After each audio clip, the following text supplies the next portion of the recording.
This is a series of unfortunate events, The Bad Beginning by Lemony Snicket. Chapter 1. If you are interested in stories with happy endings, you'd better be off reading some other book. In this book, not only is there no happy ending, there's no happy beginning and very few happy things in the middle. This is because not very many happy things happened in the lives of the three Baudelaire youngsters. Violet, Klaus, and Sunny Baudelaire were intelligent children, and they were charming and resourceful, and had pleasant facial features, but they were extremely unlucky, and most everything that happened to them was rife with misfortune, misery, and despair. I'm sorry to tell you this, but that is how the story goes. Their misfortune began one day at Briny Beach.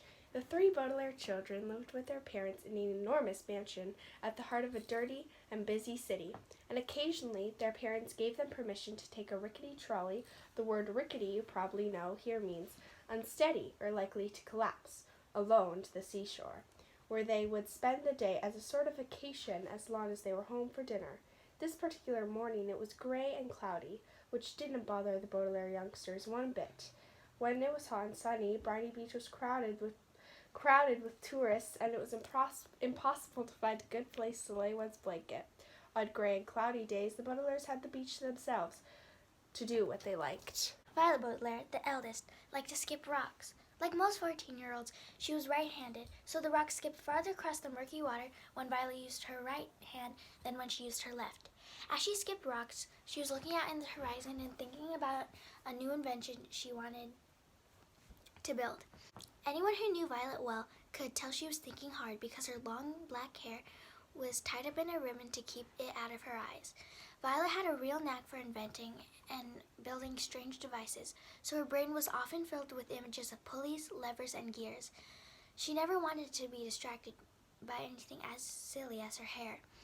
This morning, she was thinking about how to construct a device that would retrieve the rock after you had skipped it into the ocean. Klaus Baudelaire, the middle child and the only boy, liked to examine creatures in the tide pools. Klaus was a little older than 12 and wore glasses, which made him look intelligent. He was intelligent. The Baudelaire parents had an enormous library in their mansion, a room filled with thousands of books on nearly every subject.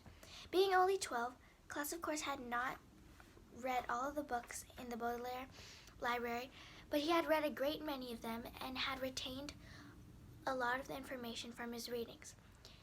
He knew how to tell an alligator from a crocodile, he knew who killed Julius Caesar, and he knew much about the tiny slimy animals found at Briny Beach, which he was examining now.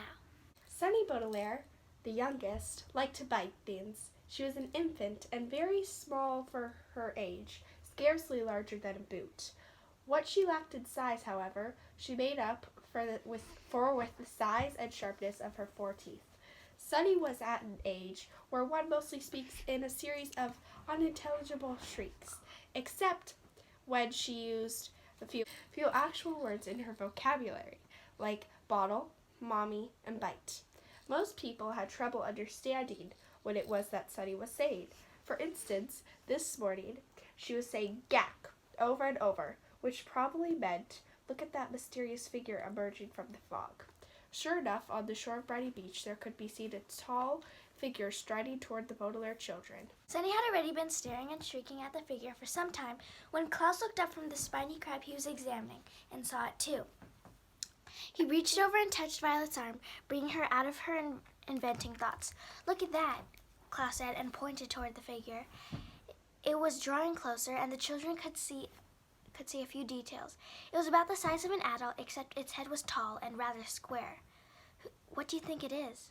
Violet asked. I don't know, Klaus said, squinting at it, but it seems to be moving right toward us.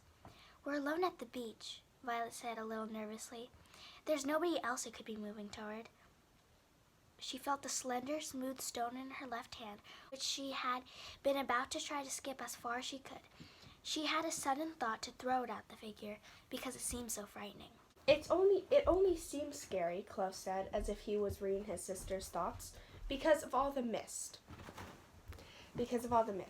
This was true.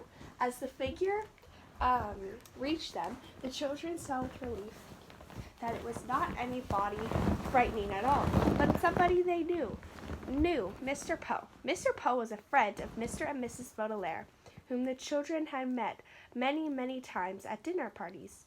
One of the things Violet, Klaus, and Sunny really liked about their parents was that they didn't send their children away when they had company over, but allowed them to join the adults at the dinner table and participate in the conversation, as long as they helped clear the table. The children remembered Mr. Poe because he always had a cold and was constantly excusing himself from the table to have a Excuse me, I have to cough. to have a fit of coughing in the next room.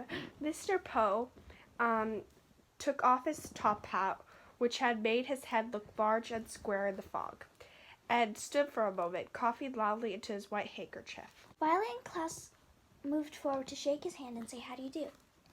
"How do you do?" said Violet. "How do you do?" said Klaus. "Oh dear," said Sunny. "Fine, thank you," said Mr. Poe, but he looked very sad. For a few seconds nobody said anything, and the children wondered what Mr. Poe was doing there at Briny Beach when he should have been at the bank in the city where he worked. He was not dressed for the beach. "It's a nice day," Violet said finally, making a conversation. Sunny made a noise that sounded like an angry bird, and Klaus picked her up and held her. "Yes, it is a nice day," Mr. Poe said absently, staring out at the empty beach. "I'm afraid I have some very bad news for you children." The three Butler siblings looked at him. Violet, with some embarrassment, felt the stone in her left hand and was glad she had not thrown it at Mr. Poe. "Your parents," Mr. Poe said, "have perished in a terrible fire." The children didn't say anything. They perished, said Mr. Poe, "in a fire that destroyed your entire house. I'm very, very sorry to tell you this, my dears." Violet took her eyes off Mr. Poe and stared at the ocean. Mr. Poe had never called the Baudelaire children my dears before.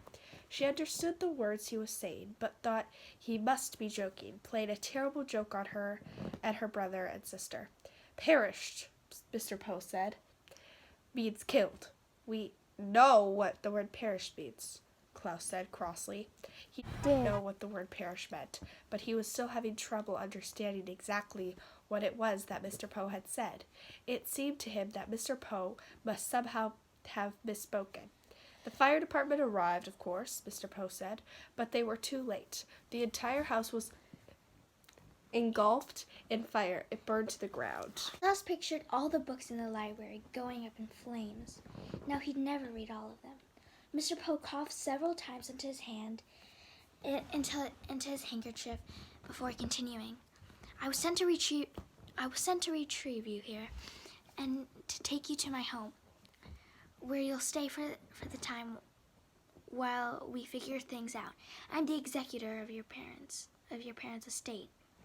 That means I'll be handling their enormous fortune and figuring out where you children will go. When Violet comes of age, the fortune will be yours, but the bank will take charge of it until you are old enough." Although he said he was the executor, Violet felt like Mr. Poe was the executioner. He had simply walked down the beach to them and changed their lives forever. "Come with me," Mr. Poe said, and held out his hand. In order to take it, Violet had to drop the stone she was holding. Klaus took Violet's other hand, and Sunny took Klaus's other hand. And in that matter, the three Baudelaire children, the Baudelaire orphans now, were led away from the beach and their previous lives.